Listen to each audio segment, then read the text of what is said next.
एक वीरान आइलैंड पर कई दिनों या हफ्तों के लिए फंस जाना बहुत ही डरावना अनुभव होता है, जहां किसी की मदद पहुंचना घास के ढेर में सुई ढूंढने के बराबर है।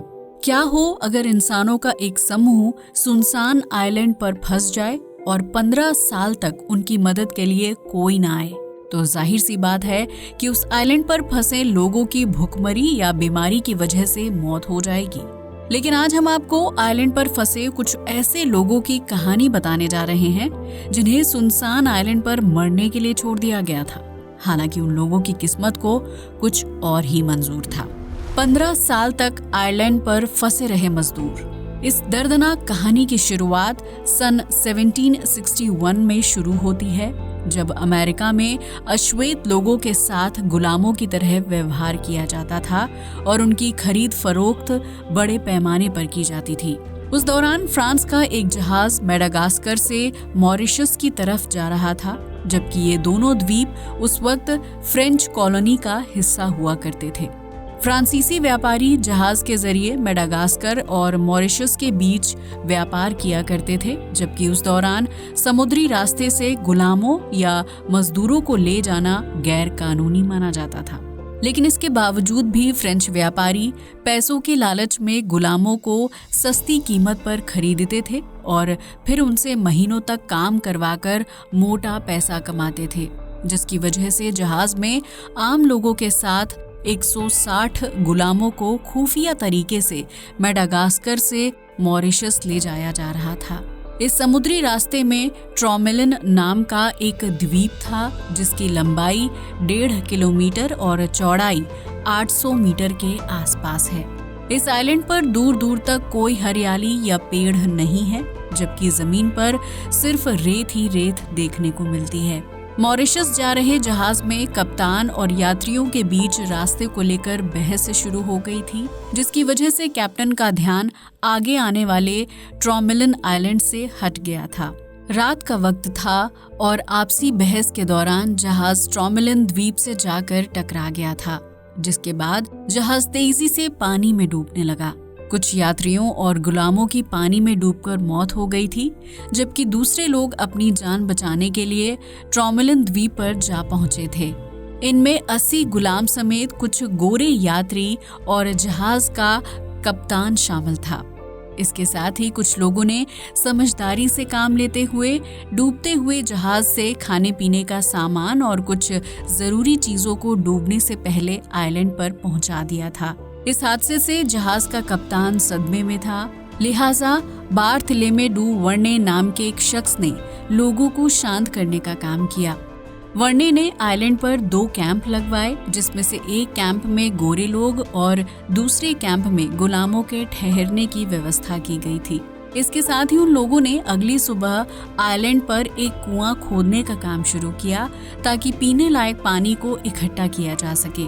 चूंकि ये आइलैंड साइज में बहुत छोटा था और वहाँ खाने पीने के प्राकृतिक साधन नहीं थे, इसलिए उन लोगों के पास जहाज से बचाए गए खाने का ही सहारा था। लेकिन स्टोर फूड कब तक चलाया जा सकता था? 3 महीने पूरे होने तक खाना पूरी तरह से खत्म होने लगा था और आइलैंड पर फंसे लोगों की हालत दिन ब दिन खराब होती जा रही थी। वर्ने ने अपने आसपास बड़ी टूटी फूटी लकड़ियों की मदद से एक नई नाव बनाने का फैसला किया, ताकि आइलैंड से बाहर निकलने का इंतजाम किया जा सके।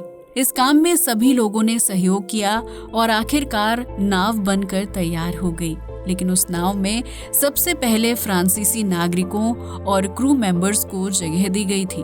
नाव 122 यात्रियों से पूरी तरह से भर चुकी थी, जबकि 80 जिंदा बचे गुलामों के लिए नाव में जगह नहीं थी।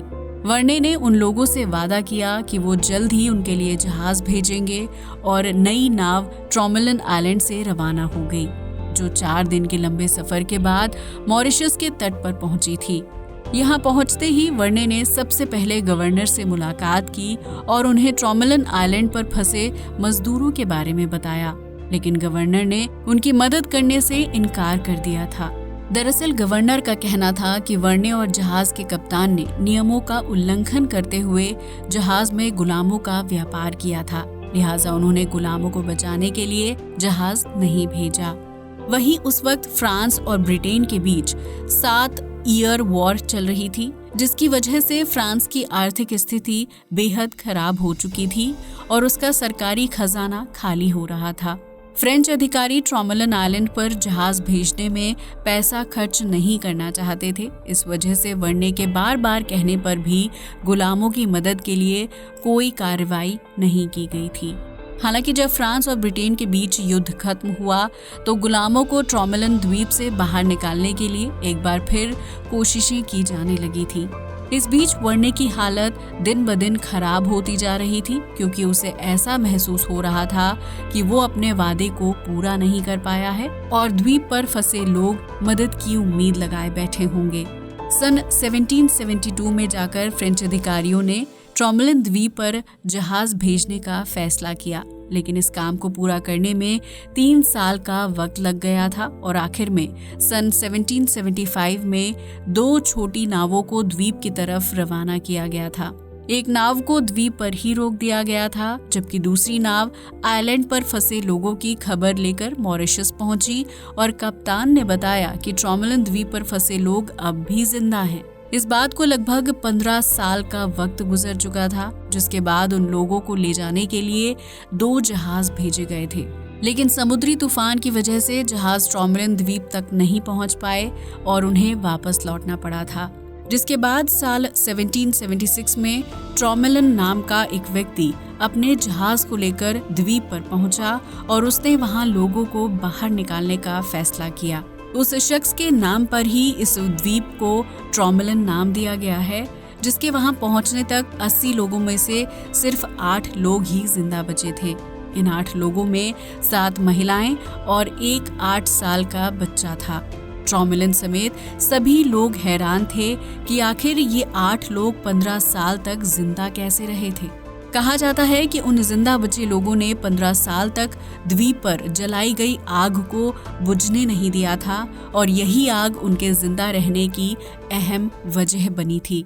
दरअसल जब जहाज ट्रोमेलन द्वीप से टकराया था तो ठंड से बचने के लिए कप्तान ने आग जलाई थी और जब कप्तान 122 फ्रांसीसी लोगों को लेकर द्वीप से रवाना हुआ तो वहां फंसे गुलामों के पास आग ही एकमात्र सहारा रह गया था। उन लोगों ने बदलते मौसम, बारिश और तेज हवाओं का सामना करते हुए द्वीप पर लगातार आग को जलाए रखा, जिसके लिए उन्होंने पानी में डूबे हुए जहाज की लकड़ियों और बॉक्स का यूज किया था।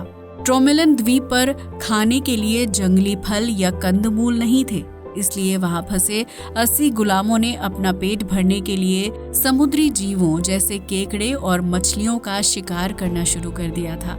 वो लोग समुद्र से मछली और केकड़ों का शिकार करते थे और फिर उन्हें आग में पकाकर खा जाते थे, जिसकी वजह से उनकी भोजन संबंधी जरूरतें पूरी हो जाती थीं। वहीं आइलैंड पर पहले ही पीने के पानी के लिए कुआं खोद दिया गया था, इसलिए उन लोगों को पानी की कमी का सामना नहीं करना पड़ा था। ऐसा नहीं है कि उन 80 गुलामों ने 15 साल के दौरान द्वीप से बाहर निकलने की कोशिश नहीं की थी, बल्कि उनमें से कुछ लोगों ने वर्ने के छोड़े जाने के 2 साल बाद लकड़ी के टुकड़ों से एक नाव तैयार की थी। इसके बाद 18 लोगों का एक ग्रुप नाव में सवार होकर आइलैंड से रवाना हो गया था, लेकिन वो लोग कभी वापस लौट कर नहीं आए और ना ही उन्होंने अपने साथियों के लिए कोई मदद भेजी थी। कुछ लोगों का मानना है कि वो लोग रास्ता भटक गए थे, वहीं कुछ लोग कहते हैं कि वो लोग समुद्री तूफान में फंसकर अपनी जान गंवा चुके होंगे। इसके बाद द्वीप पर फंसे दूसरे मजदूरों ने समुद्र में जाने की कोशिश नहीं की, क्योंकि उनके लिए समुद्री लहरों से ज्यादा सुरक्षित जगह ट्रोमेलन द्वीप था। लेकिन इस बीच द्वीप पर फंसे गुलाम समुद्री लहरों की चपेट में आने, भोजन की कमी और बीमारी की वजह से मरते चले गए थे, जिसकी वजह से साल 1776 में उन्हें रेस्क्यू करने तक सिर्फ 7 औरतें और एक बच्चा ही जिंदा बच पाया था। इन जिंदा लोगों की कहानी साल 2006 में आम लोगों के सामने आई थी, जब एक फ्रेंच शोधकर्ता ने इस पूरे वाकये पर रिसर्च की और आगे की कहानी जानने के लिए अपनी टीम के साथ ट्रोमेलन द्वीप पर जा पहुंचा था। इस द्वीप पर 5 मीटर गहरा कुआं होने के सबूत मिलते हैं, जबकि यहाँ उन गुलामों द्वारा बनाई गई एक किचन भी थी। इसके अलावा जमीन पर बालू के पत्थरों से एक दीवार बनी हुई थी जो देखने में काफी हद तक छोटे कमरे या क्वार्टर की तरह लग रही थी। शोधकर्ताओं का मानना है कि वो गुलाम रात के समय इन्हीं कमरों में सोते थे, जबकि उनके किचन में कांसे से बनी कटोरियां और 15 चम्मच समेत छोटे मोटे बर्तन थे। शोधकर्ताओं को ट्रॉमेलन द्वीप पर 2 गुलामों की कब्र भी मिली थी जिनकी मौत उस समय प्राकृतिक वजह से हुई थी।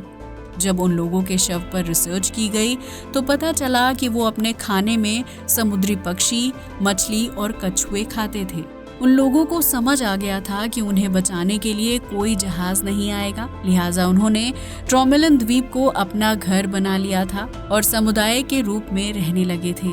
उनके पास बर्तन और कपड़े समेत कुछ जरूरी सामान पहले से ही था जो फ्रांसीसी जहाज के डूबने के दौरान आइलैंड पर लाया गया था।